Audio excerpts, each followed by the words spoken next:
श्री स्वामी समर्थ. नमस्कार. मी नंदिनी माझ्या यूट्यूब चॅनलवर तुमचं खूप मनापासून स्वागत करत आहे. तुमच्या मनातील सर्व चांगल्या इच्छा स्वामी महाराज पूर्ण करो ही स्वामींच्या चरणी प्रार्थना करते आणि आजच्या नवीन व्हिडिओला सुरुवात करते. तर आज वार आहे शनिवार आणि आज आलेली आहे षटतिला एकादशी. पौष महिन्यातील कृष्ण पक्षातील एकादशी तिथीला षटतिला एकादशी या नावाने ओळखले जाते. या दिवशी ग्रहांचा शुभ संयोग जुळून आला आहे. षटतिला एकादशीच्या दिवशी भगवान विष्णूंची पूजा तिळाचा वापर करून केली जाते. यामध्ये 6 प्रकारच्या तिळांचा वापर केला जातो. एकादशीचे महत्त्व भगवान विष्णूंच्या उपासनेशी जोडण्यात आले आहे.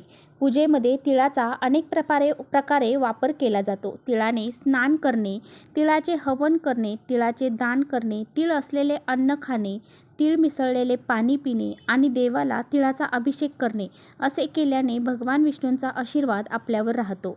षटतिला एकादशीच्या दिवशी शुभयोग तयार होत आहेत.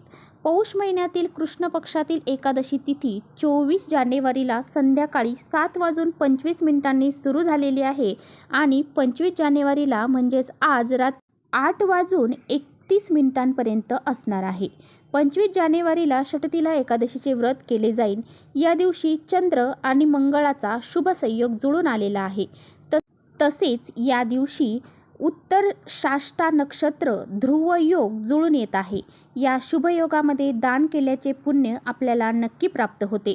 त्यामुळे या दिवशी तुम्हाला तिळाचे दान करणं शक्य असेल तर जेवढ्या यथाशक्तीनुसार तुम्ही तिळाचे दान या दिवशी करू शकता. पौराणिक कथानुसार हिरण्यकश्यपने भक्त प्रल्हादावर केलेल्या अत्याचारामुळे भगवान विष्णू क्रोधित झाले.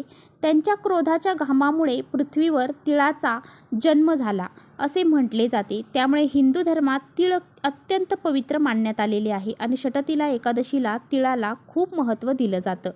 षटतिला म्हणजे 6 प्रकारच्या तिळांचा वापर या एकादशीला केला जातो. पहा, या दिवशी आपल्याला भगवान श्री हरी विष्णू माता लक्ष्मी यांची पूजा अर्चा करायची आहे आणि त्याचबरोबर काही प्रभावी उपाय देखील करायचे आहे.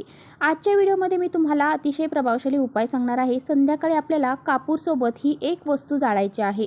ही एक वस्तू जर आपण कापूरसोबत संध्याकाळी जाळली तर आपल्या 7 पिढ्यांचं दारिद्र्य नष्ट होईल. घरातील वास्तुदोष, पितृदोष, त्याचबरोबर घराला काही नजरबाधा लागलेली असेल, काही इडापिडा असेल, सर्व दोष अडचणी ह्या संपूर्णपणे नष्ट होतील आणि घराची, मुलांची, पतीची खूप सारी प्रगती होईल. असा हा अत्यंत प्रभावशाली उपाय आहे.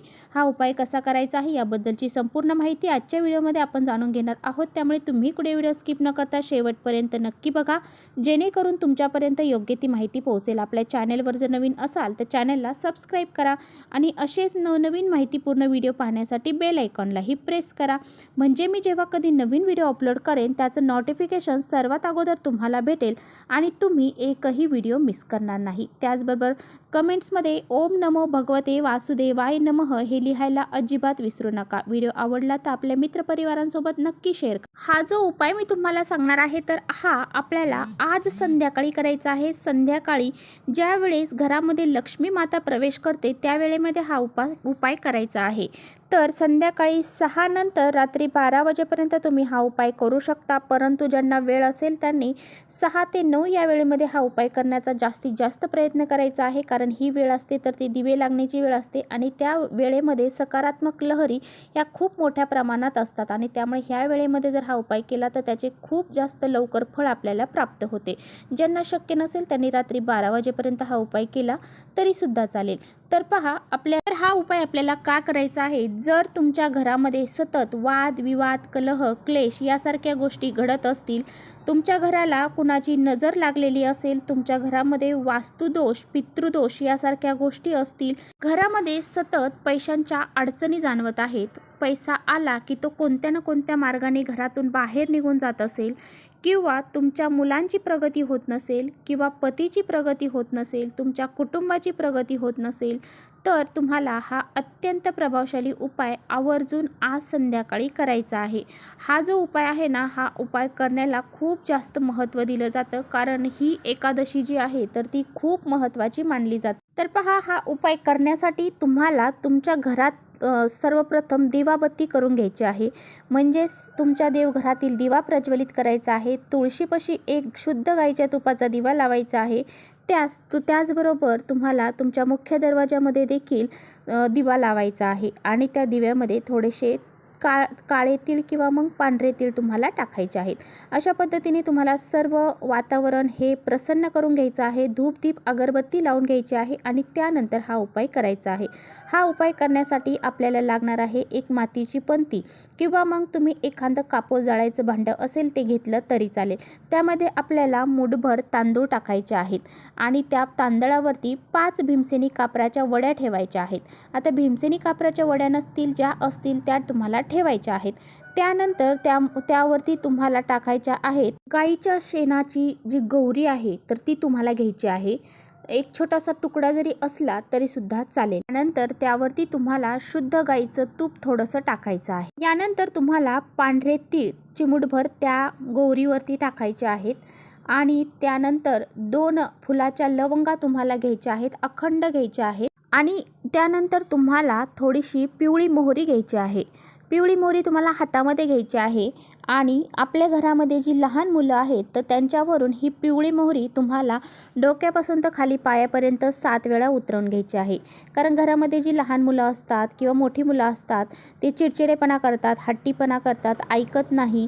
तर अशा वेळेस त्या लहान मुलांवरून किंवा मग मोठी मुलं असतील त्यांच्यावरून तुम्हाला ही पिवळी मोहरी 7 वेळा उतरवून घ्यायची आहे। पूर्व पश्चिम मुलांना बसवायचं आहे। त्याचबरोबर घरामध्ये एखादी बाधित व्यक्ती असेल तर त्या व्यक्तीवरून सुद्धा तुम्हाला ही जी पिवळी मोहरी आहे तर ती 7 वेळा उतरवून घ्यायची आहे। म्हणजे एखादी व्यक्ती सतत आजारी पडत आहे तिच्यावरून सुद्धा उतरवून घ्यायची आहे। आणि घरामध्ये एक कर्ता पुरुष असेल किंवा मग खूप चिडचिडपणा करत असेल तर त्याच्यावरून सुद्धा उतरवून घ्यायची आहे आणि ती पिवळी मोहरी त्या भांड्यामध्ये तुम्हाला टाकायची आहे आणि हे भांडं तुम्हाला देवघरासमोर प्रज्वलित करायचं आहे। त्यातला कापूर तुम्हाला प्रज्वलित केल्यानंतर थोड्या वेळ तिथे ठेवायचं आहे। त्यानंतर ते भांडं उचलायचं आहे। संपूर्ण घरामध्ये तुम्हाला याचा धूर फिरवायचा आहे। फिरवत असताना ओम नमो भगवते वासुदेवाय नमः या मंत्राचा जप करायचा आहे आणि त्यानंतर तुमच्या मुख्य दरवाजा आणि खिडक्या ह्या वेळेस तुम्हाला उघड्या ठेवायच्या आहेत। म्हणजे घरातील जी नकारात्मकता आहे घराच्या बाहेर निघून जाते आणि घरामध्ये सकारात्मक वातावरण निर्माण होते। घराला लागलेले दोष अडचणी त्या संपूर्णपणे नष्ट होतात। त्यानंतर ते भांडं घेऊन तुम्हाला जायचं आहे तुमच्या घराच्या मुख्य दरवाजावरती। तिथून सुद्धा तुम्हाला हे भांडं फिरवायचं आहे आणि तुम्हाला उंबरठ्याच्या मधोमध हे भांडं ठेवायचं आहे। त्यानंतर ते भांडं शांत झाल्यानंतर त्यातल्या सर्व वस्तू शांत झाल्यानंतर तुम्हाला त्यातली जी काही गौरीची राख आहे तर ती घरातील प्रत्येक सदस्याच्या कपाळाला लावायची आहे आणि त्यानंतर थोडंसं पाणी त्यामध्ये मिक्स करायचं आणि त्याचा जो लेप आहे तर तो तुमच्या घराच्या मुख्य उंबरठ्याला तुम्हाला द्यायचा आहे आणि थोडंसं त्याच्यामध्ये पाणी टाकून घराच्या बाहेर तुम्हाला ते शिंपडायचं आहे, जेणेकरून जी काही नकारात्मकता आहे तर ती घरामध्ये प्रवेश करणार नाही। त्यामुळे अशा पद्धतीने हा प्रभावी उपाय तुम्हाला करायचा आहे। त्यामुळे आपल्या घरामध्ये जर वास्तुदोष असेल, पितृदोष असेल तर तो संपूर्णपणे नष्ट होतो आणि घरामध्ये कोणत्याही प्रकारची नकारात्मकता प्रवेश करत नाही। घरातली नकारात्मकता सुद्धा घराच्या बाहेर निघून जाते आणि घरामध्ये सकारात्मक वातावरण निर्माण होते। चला इथेच थांबवते माझा व्हिडिओ थोडा जरी आवडला असेल तर नक्की लाईक करा। चॅनलवर नवीन असाल तर चॅनलला सबस्क्राईब करा। परत भेटूया अशा छानशा व्हिडिओसोबत। तोपर्यंत श्री स्वामी समर्थ।